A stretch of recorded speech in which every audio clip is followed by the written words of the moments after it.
तो गाइस मैं हूं अंकित और आप देख रहे हैं रेसलिंग फैंस नेटवर्क। तो भाई WWE वाले रेसलमेनिया 43 के लिए रोमन रेंज एंड ओबा फेमी का मैच प्लान कर रहे हैं। पहले ये सुन के आपको कैसा फील हुआ कमेंट करके बताना कि आप ये वाला मैच देखना चाहोगे रेसलमेनिया 43 में, हाँ या फिर ना, ये कमेंट करके बताना। अब मैं आपको बताता हूँ कंप्लीट अपडेट। तो सेल्फ मेड PW की तरफ से अपडेट निकल के सामने आई है कि WWE is reportedly considering Oba Femi versus Roman Reigns as the backup plan for WrestleMania 43 in Saudi Arabia if the Rock is unavailable to compete. कहना है सेल्फ मेड PW का कि WWE वाले reportedly Oba Femi Roman Reigns का match consider कर रहे हैं as the backup match for WrestleMania 43 in case अगर final boss the Rock WrestleMania 43 के टाइम पे अवेलेबल नहीं होते हैं तो। यानी कि ये बैकअप ऑप्शन है WWE के पास। इससे बहुत सी चीज़ें मालूम चल रही है। पहली बात कि रॉक और रोमन डेफिनेटली कंसीडर किया जा रहा है एंड ये बैकअप ऑप्शन है, यानी कि अगर वो नहीं हो पाएगा तो देन ये होगा।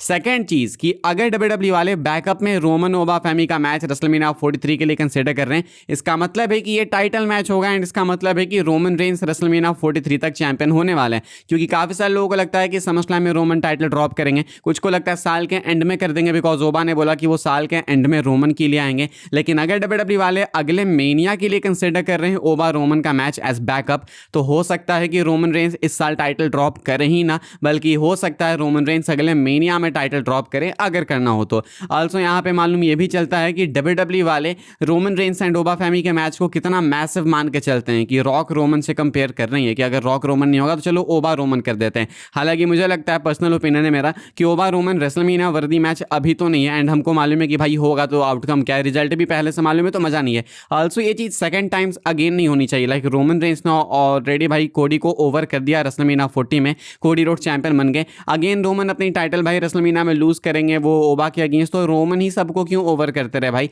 तुम कायदे से देखो तो सेमी जेन को भी काफी रेलेवेंट बनाया रोमन ने, कोडी का तो पूरा करियर ही रोमन रेंज ने बनाया। बाकी तुम बहुत से ऐसे एग्जांपल्स देख लोगे, जे उसो, सोलो सिकोवा हो गए, जेकब फाटुआ भी हो गए, तो इतने सारे एग्जांपल्स हैं। ओबा फेमी का रिस्पॉन्सिबिलिटी रोमन रेंज को ऊपर नहीं आना चाहिए मेरे अकॉर्डिंग तो। लेकिन फिर भी आप लोग अपने थॉट्स बताना कमेंट करके, क्या आप ये वाला मैच देखना चाहोगे रेसलमेनिया 43 में या फिर रॉक रोमन। मेरे अकॉर्डिंग अगर रॉक रोमन नहीं भी होता है तो भी बैकअप में बहुत से ऑप्शन हैं। रोमन कोडी आप अगेन कर सकते हो, उसमें रोमन को विक्ट्री मिल सकती है। रोमन सेथ चाहो तो भाई रेसलमेनिया में कर सकते हो, वो एक इतना अच्छा ऑप्शन है। चाहो तो रोमन जेकब वापस से रन कर सकते हो अगले मेनिया में। रोमन ओबा से तो मुझे लगता है ये सारे बेटर ऑप्शन हैं। आई एम नॉट श्योर कि WWE वाले ऐसा सोचेंगे कि नहीं, लेकिन मेरे ओपिनियंस ये हैं। आप लोग अपने थॉट्स बताना कमेंट करके। लेकिन आई डोंट वांट कि रोमन ओबा हो अगले साल मेनिया में। आई रियली होप कि ऐसा ना हो। आप लोग बताना आपके थॉट्स क्या हैं इस चीज़ के ऊपर। आगे बढ़ते हैं भाई, हम लोग बात करते हैं अगली अपडेट के बारे में, जो कि है ब्रेकर को लेके। क्या ब्रॉन ब्रेकर को इंजरी हुई है? एक वीडियो निकल के सामने आई है ब्रॉन ब्रेकर की भाई आफ्टर मंडे नाइट रॉ,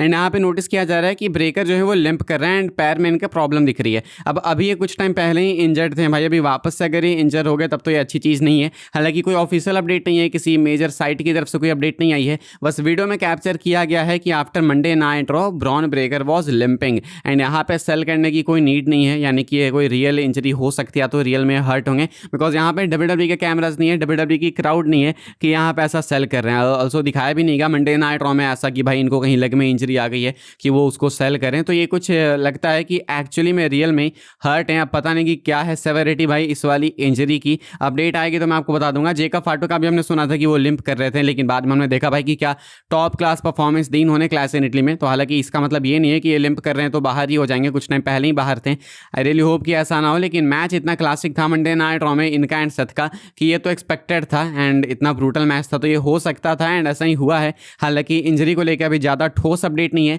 आएगी तो मैं आपको बता दूंगा। आगे बढ़ते हम लोग बात करते हैं लिव मॉर्गन की। लिव मॉर्गन है विमेंस वर्ल्ड चैंपियन, लेकिन पता ही नहीं चल रहा है क्या है उनके साथ सीन, कोई आइडिया नहीं लग रहा है भाई।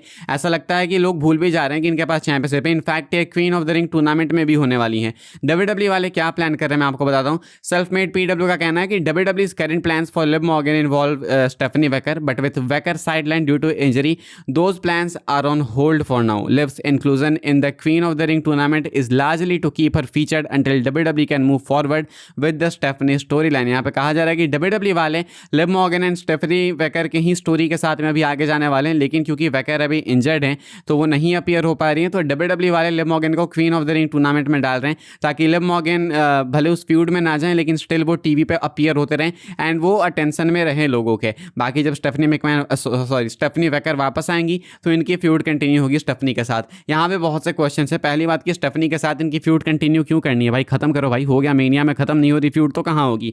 सेकंड चीज़ कि मान लो आपको कंटिन्यू भी करनी है एंड आप चाहते हो कि टीवी पे प्रेजेंट भी रहे Liv Morgan, so it's not necessary कि उनको queen of the ring tournament में भाई अननेसेसरी डालना है। आप बीच में एक फिलर फ्यूड दे सकते हो, कोई सी भी दे सकते हो, एक फ्रेंडली मैच चाहे तो ऑफर कर सकते हैं लिव मॉर्गन रकील रॉड्रिगेज को, ऐसा कई बार हुआ है। तो टाइम पास करने के लिए तो इतने सारे अपोनेंट्स हैं, क्यों नहीं हो सकता ऐसा। क्वीन ऑफ द रिंग में डालने की क्या ही नीड है, क्वीन ऑफ द रिंग में होने का तो सेंस ही नहीं बनता। तुम सोचो यार, मतलब क्या बात हुई। क्वीन ऑफ द रिंग का मतलब है कि जो भी जीते queen of the ring tournament, वो जो है आगे जाके समरस्लैम में एक विमेंस चैंपियन को फेस करेगी। अब अगर लिव मॉर्गन खुद ही जीत जाती हैं, अब खुद ही विमेंस चैंपियन है, तो क्या वो रिया रिप्ली को टाइटल के लिए चैलेंज करेंगी एंड एक यूनिफिकेशन मैच होगा। लॉजिक क्या है इसके पीछे। लिव मॉर्गन ने इसको थोड़ा सेंस बनाने के लिए एक ट्वीट भी करा था जस्टिफाई करने के लिए, लेकिन वो भी चीज़ सेंस नहीं बनाती है भाई। अब हमको मालूम है कि लिव मॉर्गन के लिए प्लान्स नहीं है, तो ये कुछ भी कर रहे हैं। स्टेफनी वेकर के साथ पहले तो फ्यूड खत्म होनी चाहिए, एंड दूसरी चीज़ अगर नहीं करनी तो बीच में एक फिलर दे दो ना, ये क्वीन ऑफ द रिंग में अननेसेसरी क्यों ही डालना। आगे बढ़ते हम लोग फिन बैलर की बात करते हैं। फिन बैलर को डब्ल्यूडब्ल्यूई ने फ्राइडे नाइट स्मैकडाउन में भेज दिया ऑफिशियली, लेकिन क्यों,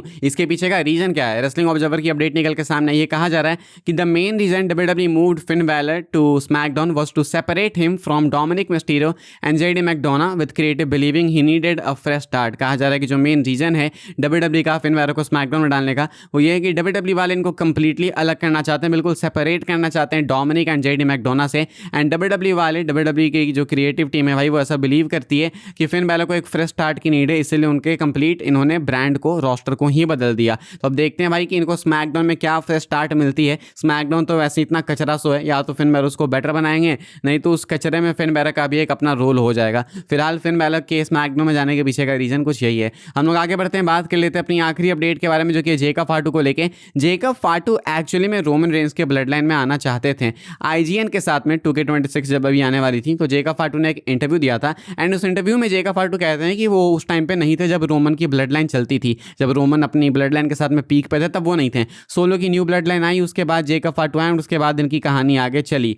लेकिन सोलो सिकोवा की ब्लड लाइन में वो वाली बात तो नहीं थी। जेकब फाटू भी इस चीज़ के साथ अग्री करते हैं एंड कहते हैं कि वो हमेशा से रोमन के ब्लड लाइन का ही पार्ट बनना चाहते थे, एंड रोमन के ब्लड लाइन में ही वो जो है वो रह के सक्सीड करना चाहते थे, एंड वो जो चाहते थे अब उनको मिल चुका है चीज़ फाइनली भाई। उनकी जो डिमांड है, वो इंटरनल डिमांड, वो कंप्लीट हो चुकी है, फुलफिल हो चुकी है, एंड अब वो रोमन रेंस के साइड बाय साइड आपको देखने को मिलेंगे इस न्यू ब्लड लाइन का पार्ट बनकर, यानी कि Roman, Jimmy and Jacob Fatu are here to rule WWE again. Monday Night Raw में भी जो भी कुछ देखने को मिला वो सब हम कवर कर चुके हैं। सुबह में ही वीडियो आ गई थी 7 बजे रिव्यू वाली, आपने नहीं देखी तो जाके देखिए भाई, वहाँ पर हमने डिस्कस किया ओबा फेमी, सेथ रॉलिंस के टीज को, रोमन रेंस एंड बहुत सारी चीज़ें, तो आप जाके देखना भाई, मजा आएगा आपको। फिलहाल गाइस इस वाली वीडियो के लिए यही सारी अपडेट्स थी। आई होप सबको इन्फॉर्मेशन मिली हो तो वीडियो को लाइक कीजिएगा, शेयर कीजिएगा एंड सब्सक्राइब कीजिएगा चैनल को, ताकि आने वाले टाइम के अंदर आपको और भी सही डब्ल्यूडब्ल्यूई के अपडेट्स वगैरह सबसे पहले देखने को, जानने को मिलते रहे।